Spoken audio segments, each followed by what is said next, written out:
Check one, check one, check one, check one, check one, check one, check two, check two. Hello everyone, my name is Ian and you're watching Big Rock Moto. Thank you so much for tuning in today, and if you're new here and you like this kind of content, I hope you'll consider subscribing. Now, middleweight adventure motorcycles are one of the fastest growing segments in all of motorcycling.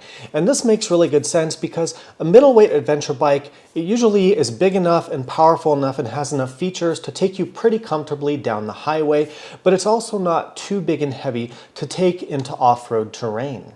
So the premise of today's video is really simple. This video is going to serve as a buyer's guide for all of the 2023 midweight adventure motorcycles.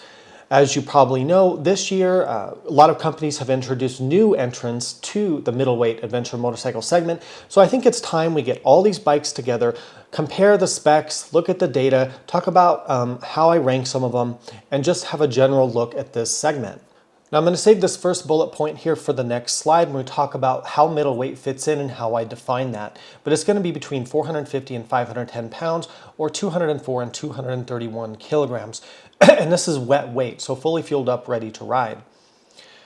Also, the bikes in this category, or I should say the bikes in this buyer's guide that we're looking at, they must have some off-road design intention. Now notice how I'm saying design intention and not capability. So the manufacturer must have designed it at least with a little bit of off-roading in mind. For instance, the Tracer 900 from Yamaha is not here because they don't intend that bike to be taken off-road. Could you take it off-road? Yes. Is it designed to do that? No. So that's kind of my delineation here between what I consider an adventure bike and what I don't consider an adventure bike.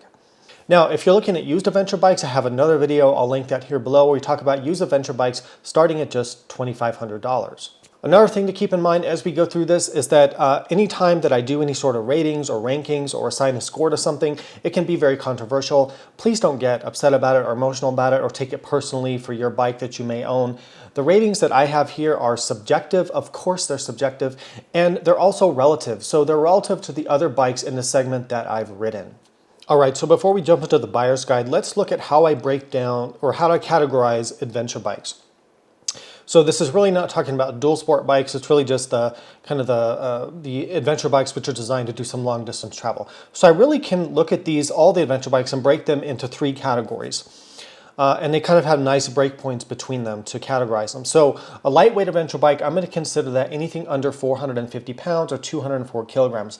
Now you might be saying, well, that's not really that lightweight. I've got a dirt bike that weighs 250 pounds or whatever. Yeah, you're right, that's true. But it's in a relative sense. So you have to look at what adventure bikes actually weigh. So for a multi-cylinder adventure bike designed for long distance travel, that would be considered lightweight, even though by your definition, you might not think that. So bikes in this category would be something like the Honda CB500X at 430 pounds, a KTM 690 Enduro, which is kind of on that border between dual sport and adventure, but that's 340 pounds. Royal Enfield Himalayan, 435 pounds. You might look at a Honda CRF 300L Rally at 330 pounds, so you get the idea. Now, what are the middleweight adventure bikes? As we mentioned, this is the fastest growing segment, and for good reason.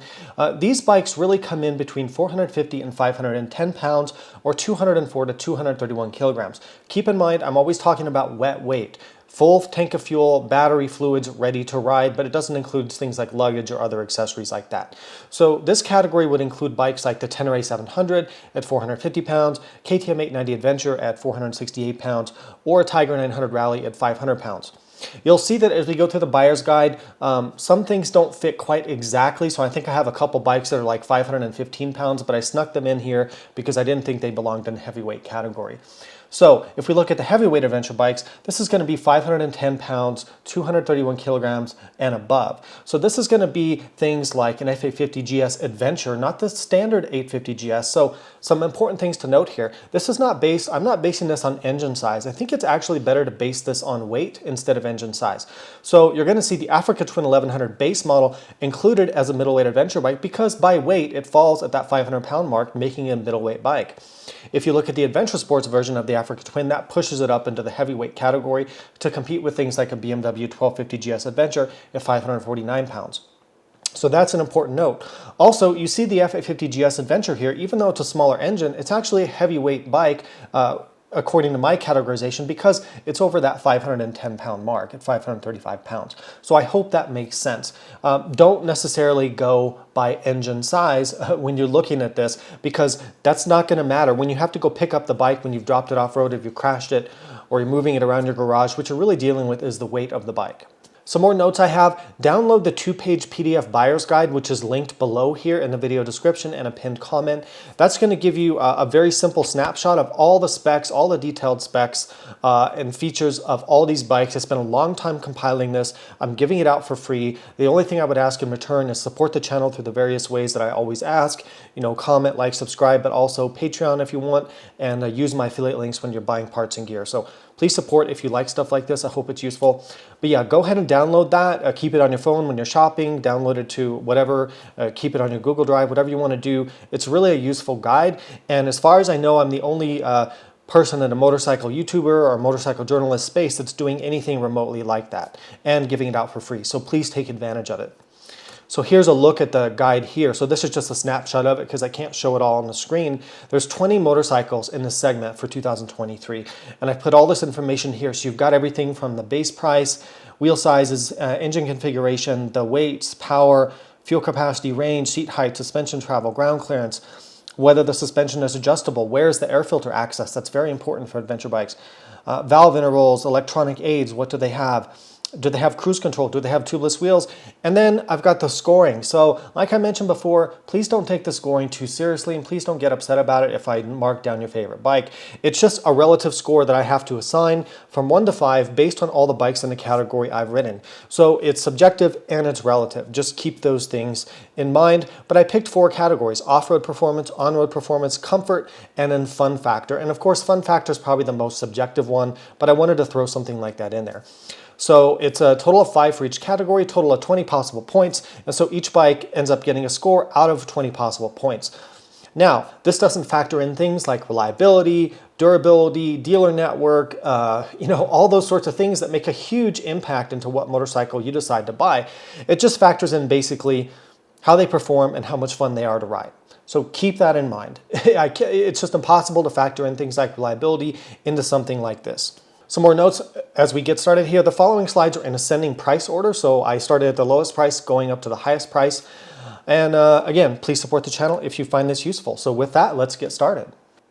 All right, so in order not to make this video super crazy long like some of the other videos I have, I'm just gonna give you a very brief snapshot of each of these 20 bikes in these slides. Now again, download that guide, look at that spreadsheet, which I converted into a PDF.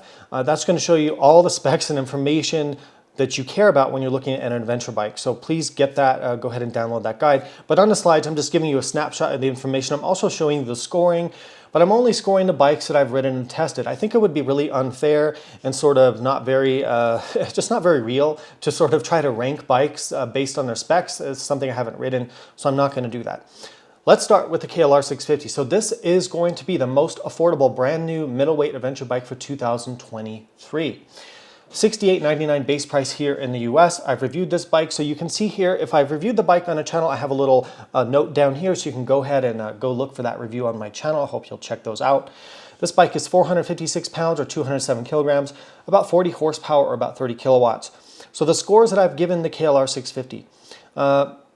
The KLR is surprisingly good off-road, 21-inch front wheel, really soft, compliant suspension. Doesn't feel too heavy, it's pretty easy to ride. I give it a very high off-road score, actually. I give it a 4 there. For on-road, I'm going to give it a 2. It's mostly held back on-road because it's just not very powerful. It's not very quick, although it is pretty comfortable. So the comfort score, I'm giving it a 4. In this category, I think it's one of the more comfortable bikes. And in fact, you're going to be surprised to see some of the multi-cylinder adventure bikes that I rank lower than this in terms of comfort. This bike has a comfortable seat. It's got good wind protection, very good ergonomics, and it's very comfortable to ride all day. Fun factor, I'm going to have to mark it down to 2 just because it's not all that much fun. I like the bike, it has character, it can go anywhere, but when you twist the throttle, just there's not much there. So the fun factor is limited by that. So it gets a score of 12 out of 20. So my notes on this bike, I've already talked about this. It's also the only single cylinder adventure bike here. Capable, comfortable, good fuel range. It is old school and it is slow. Keep those things in mind, but don't overlook this bike if you're looking for an adventure bike. Next up on the list, so I'm starting to throw the Benellis in here. So you're going to see two Benellis, and you're also going to see MotoMorini in here. So the dealer networks for these, especially in the USA, are just getting started out. These are Chinese manufactured motorcycles, so I know there's a lot of different feelings about that, which I would encourage you to share below in the comments. Let me know what you think about these up-and-coming Chinese companies trying to get more established here, especially in the US with more dealers. I think they're interesting. I think it's something we should look at. I think we should be open-minded. There are going to be pros and cons, of course. So if we look at the TRK502X, I've actually looked at these bikes, and I have these bikes in a video on the AIM Expo video that I published just recently, so go check that out. These are pretty cool little bikes. They are heavy. So 518 pounds or 235 kilograms. It actually puts it just over my limit for middleweight bikes, but I wanted to throw them in here anyway. 48 horsepower. So 48 horsepower bike that weighs 518 pounds, yeah, that's not a great power to weight ratio, but it is what it is. Now, I can't rate the bikes because I haven't ridden these bikes. I don't think that's right. Keep in mind, Benelli is owned by Chinese manufacturer QJ Motors. So QJ Motors is actually a very big company, been around a long time, and they will manufacture things, and then they'll get branded under different names, like Benelli in this case. We're going to show the 702 next. The 502 and the 702 share the same kind of chassis and platform, but they have different engines, different features, and different components, with the 702 having more premium components. We've talked about the limited dealer network here. So more on these bikes in the future. I'm actually thinking maybe of buying a Benelli or a CF Moto or a MotoMorini or something like this for long-term durability testing on my channel to see how these bikes really are. I just think it's interesting. Let me know if that's something you'd like me to do. All right, next up is the 702X from Benelli. We've already kind of talked about this in the last slide. This is going to be their flagship model that they claim. I saw this at the show a couple weeks ago. I was pretty impressed by it. I got a technical walkthrough by the technical manager for Benelli USA, so go check out that video. Pretty interesting. So it's still at 518 pounds. So it's interesting that they claim the same weight for this as the 502X, but that just goes to show you that what I'm always saying is that just because you put a smaller engine in the bike, if it's the same chassis, suspension, brakes, everything else, why is it going to weigh any less? It's really not. It's going to weigh about the same. Anyway, I have a whole soapbox on that. That's like when people wanted the smaller Pan America, I'm like, well, if it's the same bike, just with a smaller engine, why is the bike going to be any lighter? It's not going to be much lighter, maybe a couple pounds at most. So anyway, this kind of proves my point. This bike still weighs that much, but it has 76 horsepower, which is pretty competitive. That's not bad at all. So anyway, more on these Benellis later, but I really wanted to throw them in here. Also, the pricing on the 702 has not been announced for the US, but the 502X, I was able to find a pricing of $7,099 for the 502X. All right, next up, another motorcycle from the Chinese manufacturers. Now, you guys have criticized me in the past for not including bikes like this, and now, of course, I know I'm going to get comments about why are you including these bikes? These aren't whatever. So I don't know. Take it for what it is. I'm just trying to be inclusive. But I actually think this MotoMorini is kind of cool. It's actually pretty cool. I did check this out at the show as well. So this is the X-Cape 650, $82.99 in the US. Quite a bit of features, pretty cool bike for the money. 510 pounds, 232 kilograms, 61 horsepower. It's a parallel twin engine. So obviously I can't rank the bike because I haven't ridden it. So in 2018, MotoMorini was purchased by a Chinese manufacturing company called, I don't know how to say this. I'm just going to leave it here on the screen. Zhongning or Zenen, some people call it. So it's an Italian design. They say it's designed and developed in Italy, but I don't believe it's made in Italy. I believe it's made in, somewhere else. Oh, I could be wrong about that.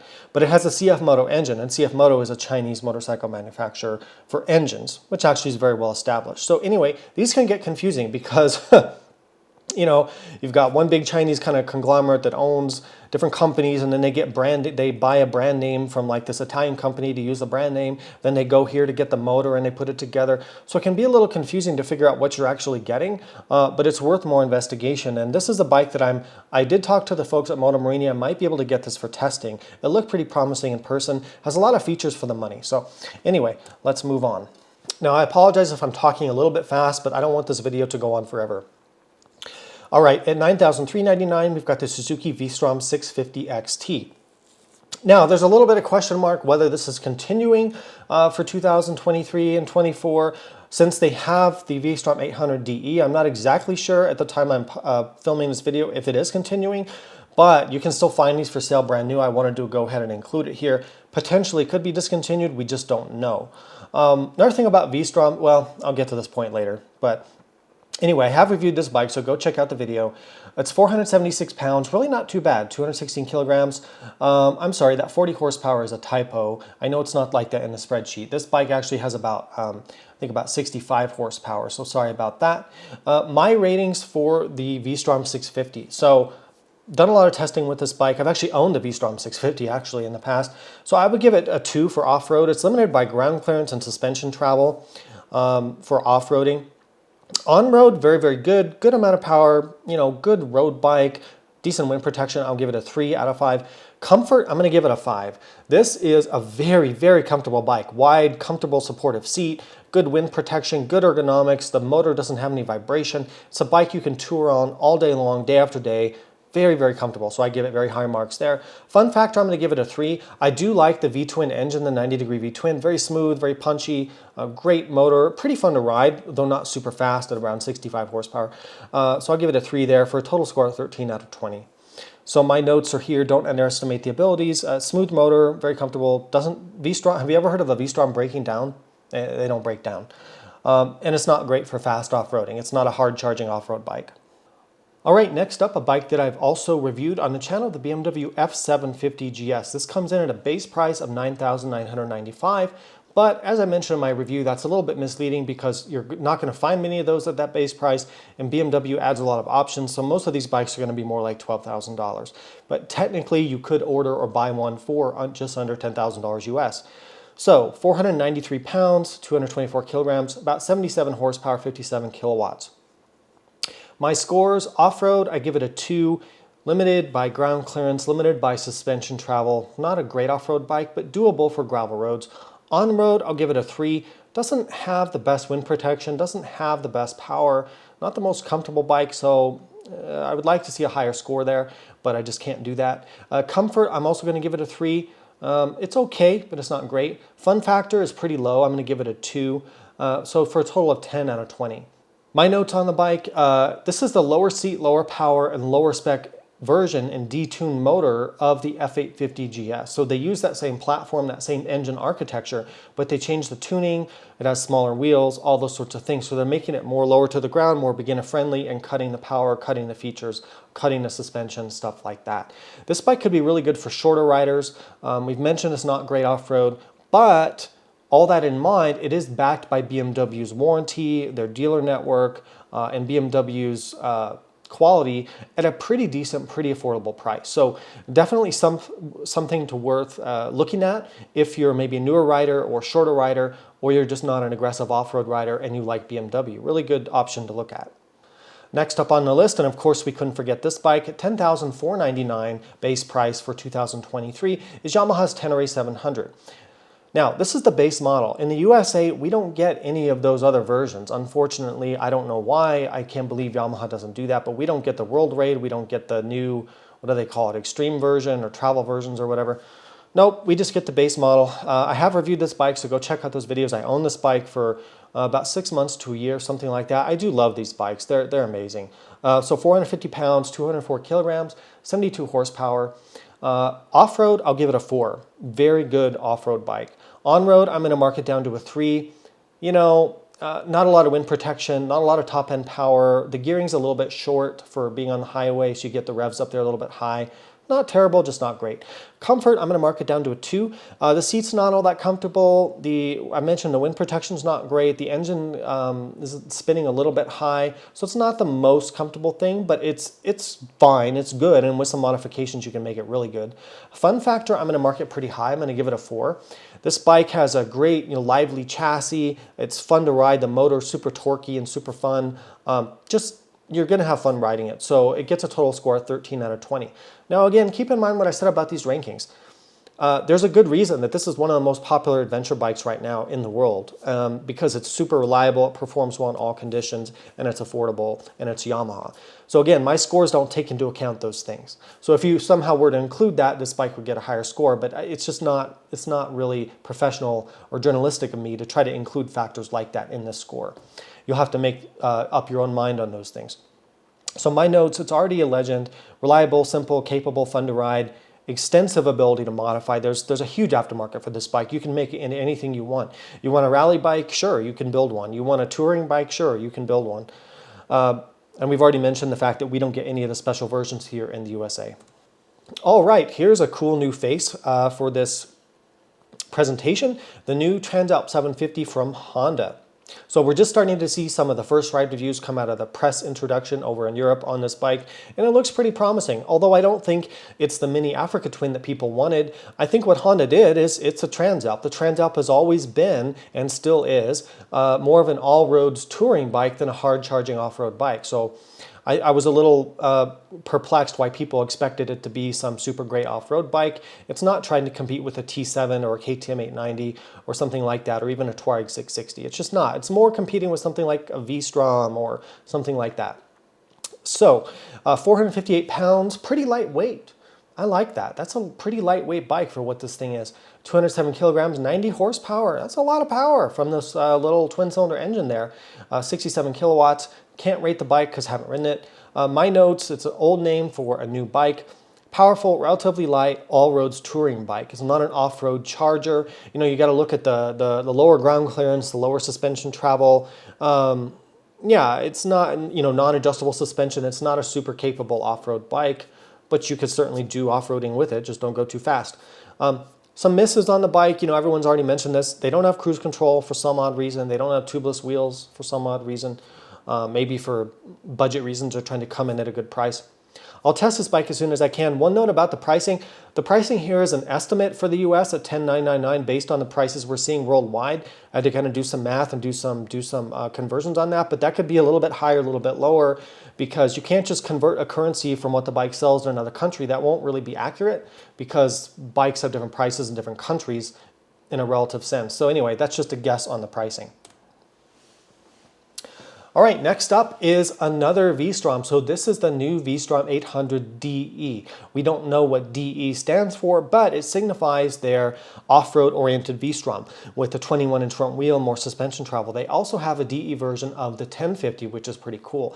So at the AM Expo a couple weeks ago, I checked out both this 800 and the 1050 DE, so you should go check out that video. I talked a little bit to the PR manager of Suzuki about these bikes, so pretty interesting to check these out in person. I got to see the first one in the USA, so I was lucky to see that. So this is coming in for 2023 at $11,349, pretty competitive pricing.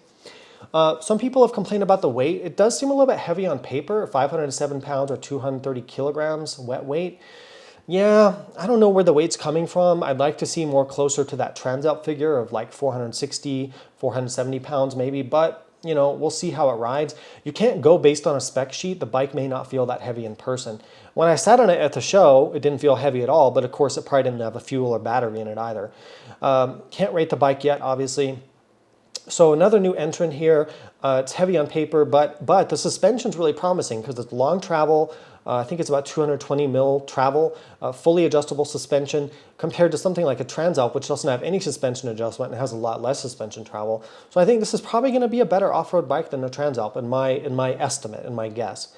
Very cool new motor design with, what do they call it? The twin, they call it some special bouncer. I'll put it below, but it's supposed to be really smooth and really nice engine.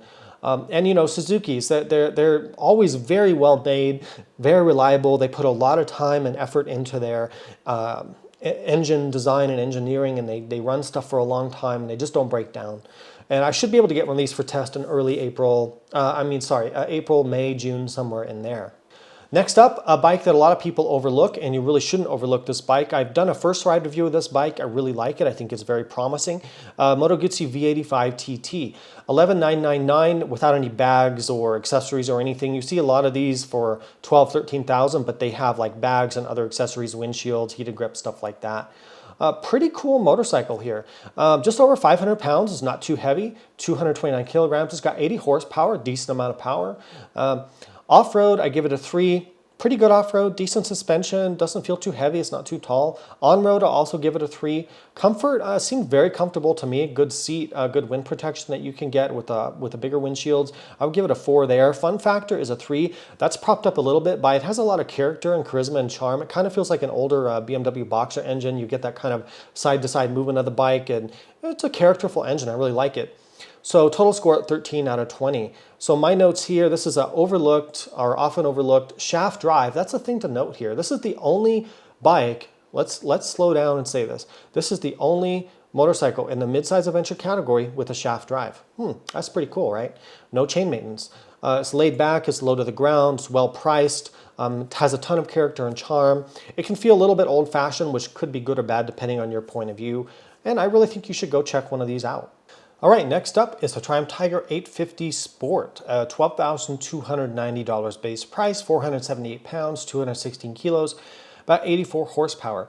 I don't have ratings for the bike because I haven't been able to test this one yet, although I think I will be able to test this sometime this year.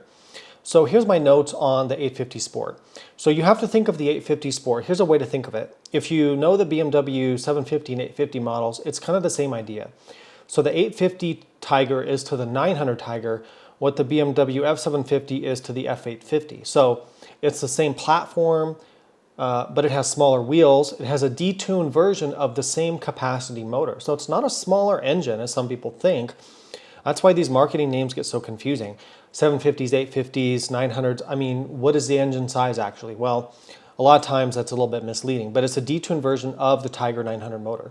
It has less features, it has a lower seat height, less suspension travel, things like that. So if you're not a hardcore adventure rider, more of a gentle adventure rider, you're looking for something a bit lower to the ground, maybe you don't need some of the premium features, you don't need that longer suspension travel, but you still want something with Triumph quality and reliability and all that, and still a cool 3-cylinder motor, then you should really check out the 850 Sport.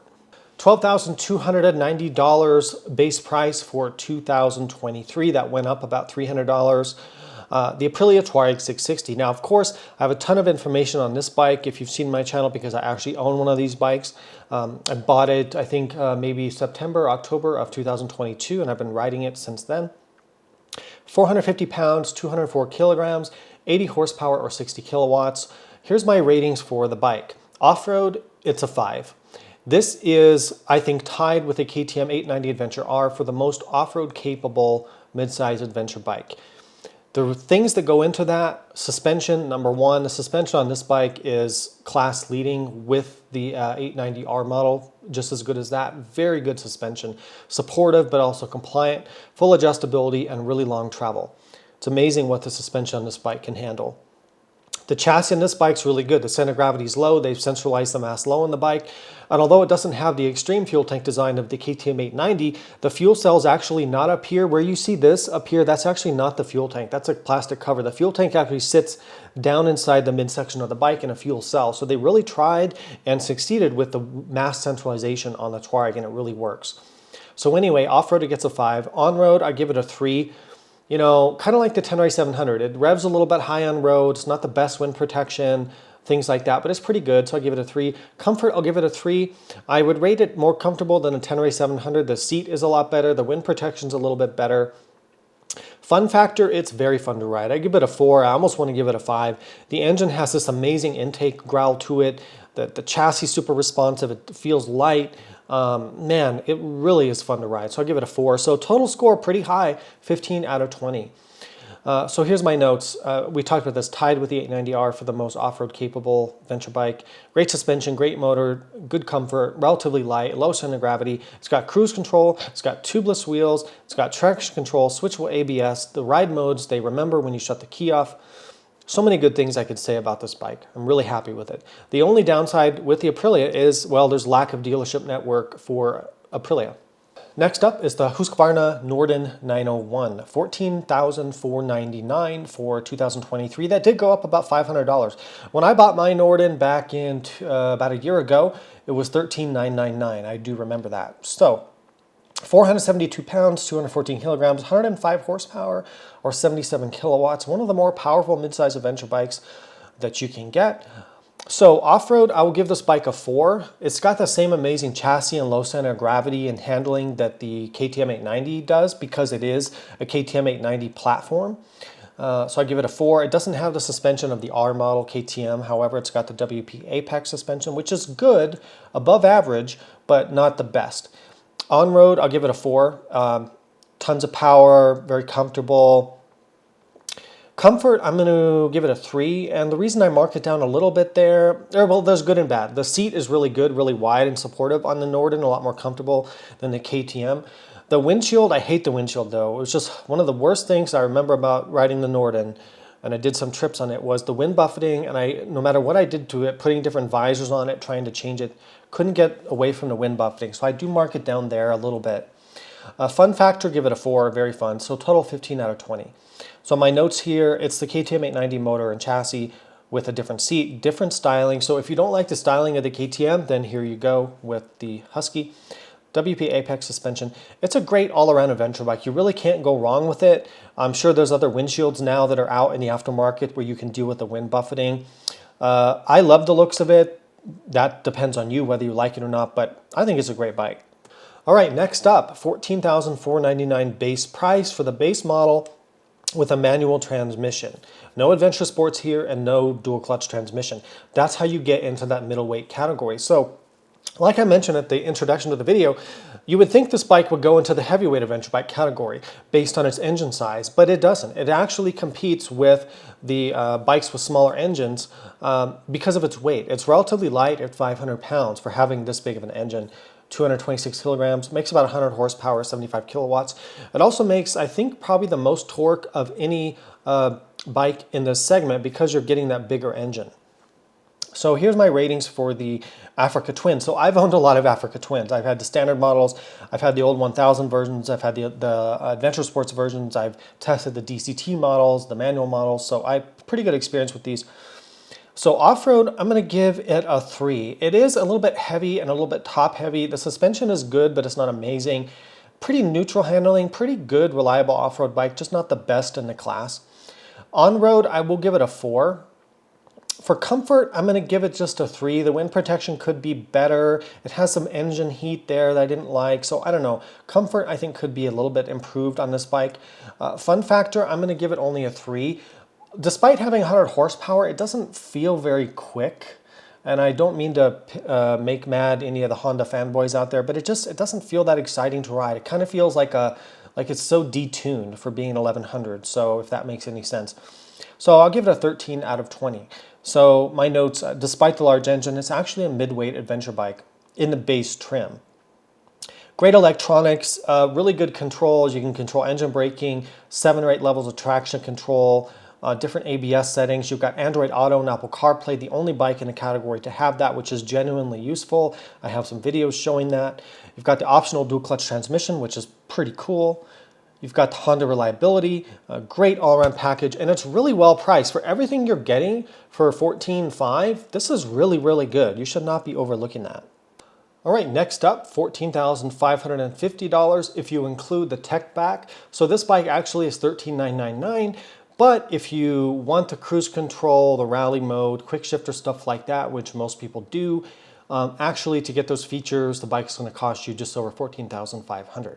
There is the demo mode, so you get the features standard for the first 900 miles or 1,500 kilometers. I'm going to be covering that in another video later because I think there's a lot of bad information about the demo mode out there. It's not a subscription.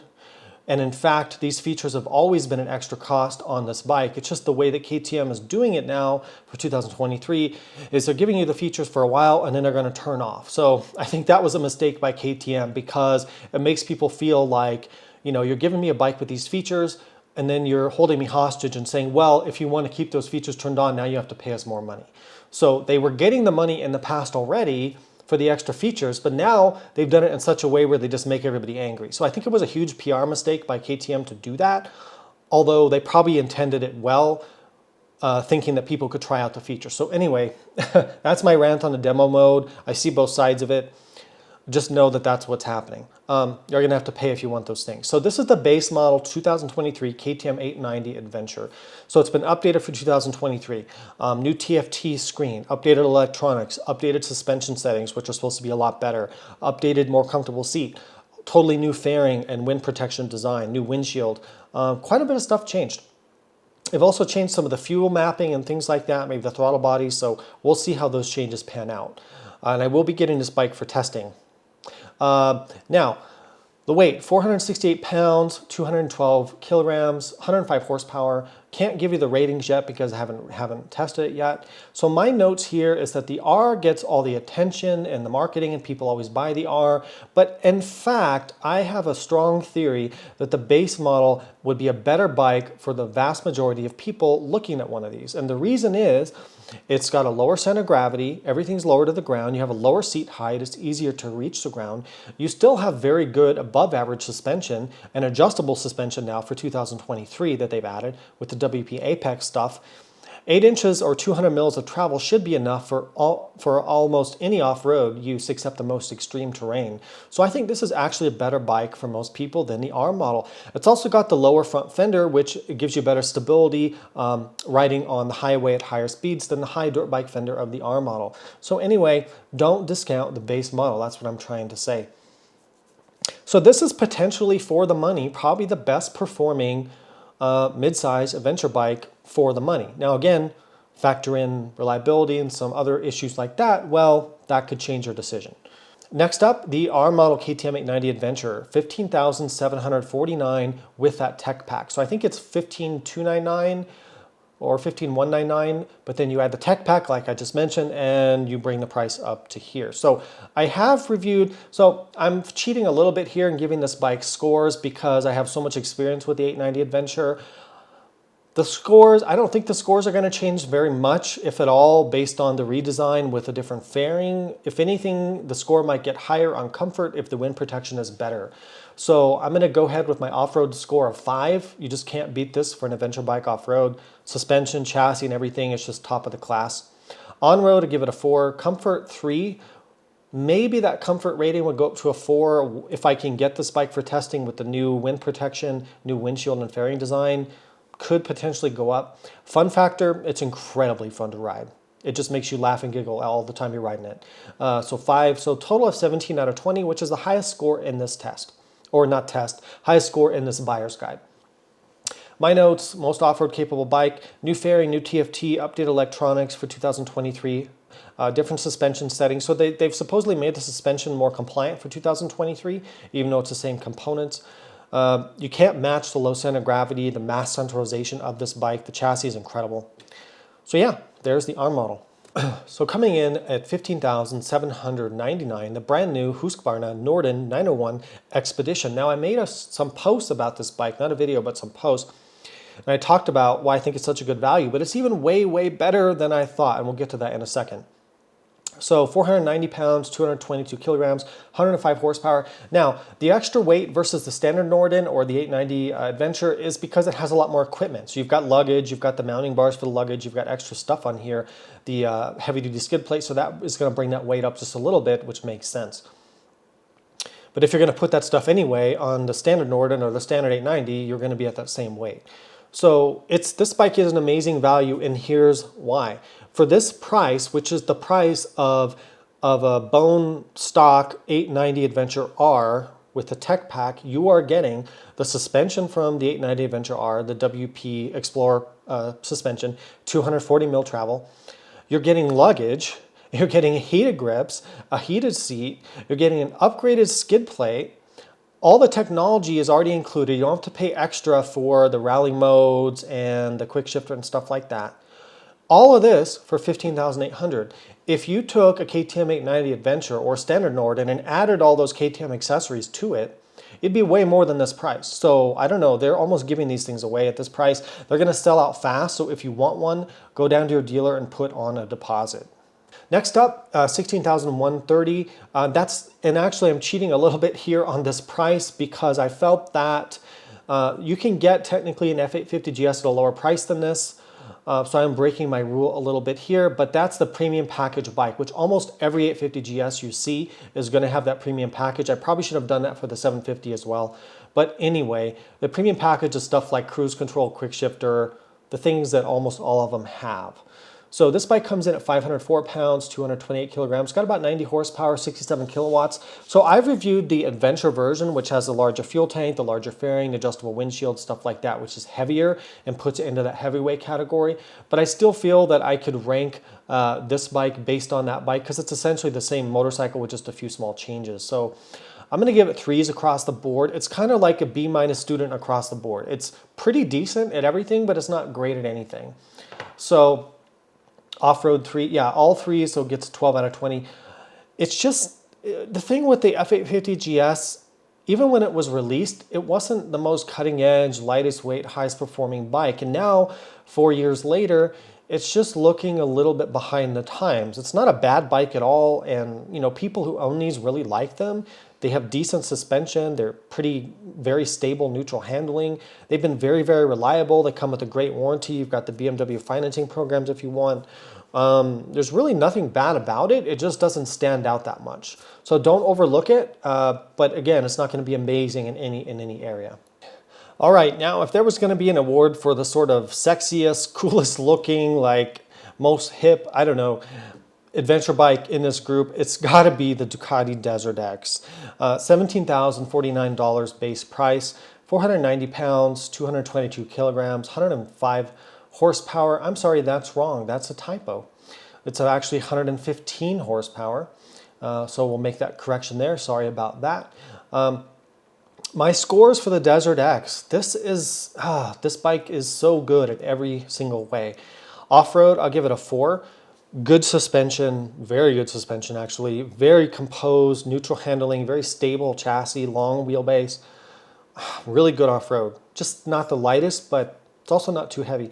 On-road, I'll give it a 5, mostly because of the handling. This is the best handling on-road adventure bike for like twisty road riding with a 21-inch front wheel that I've ever experienced. It's unbelievably good. Comfort, though, I'm going to mark it down to a 3. Seat's not that comfortable. The windshield has a lot of buffeting, so I think that could be improved a lot.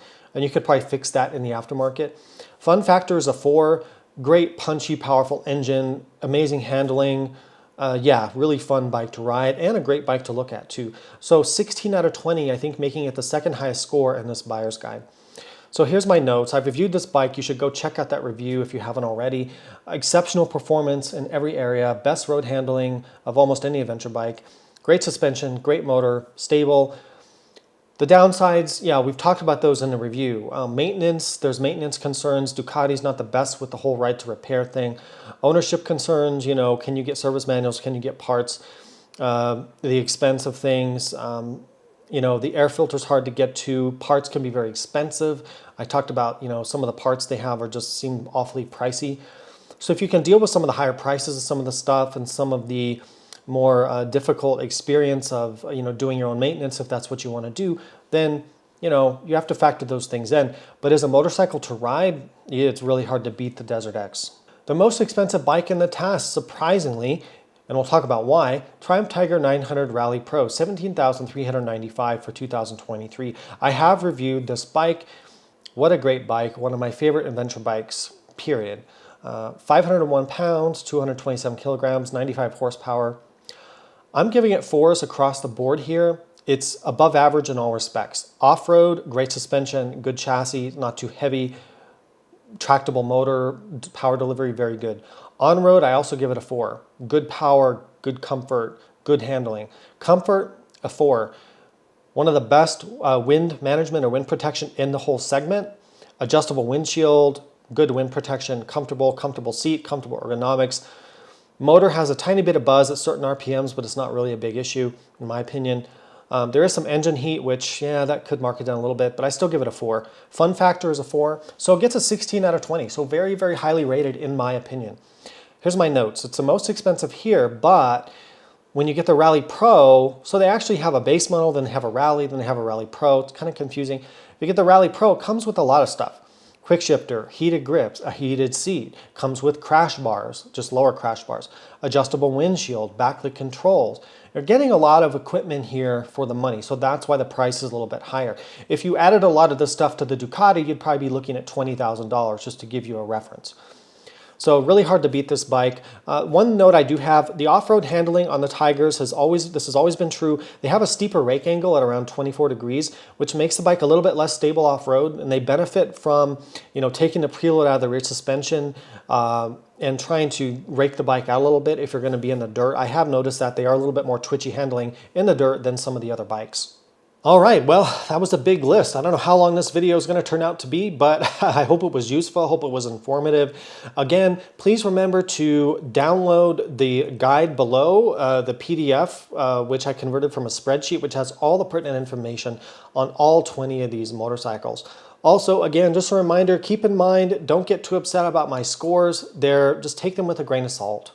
It's just the best I could do ranking these bikes relative to each other. And as I test more bikes, I'll update this guide and fill in those scores and give you access to an updated file later on this year. So I really hope this was useful. If it was, if you like the kind of work I'm doing here, please consider supporting this channel. As an independent motorcycle journalist, I need all the support I can get, so I really appreciate it. Comment, subscribe, shop with my links, support on Patreon if you want. Other than that, thank you so much for watching. Ride safe, and I'll see you out there.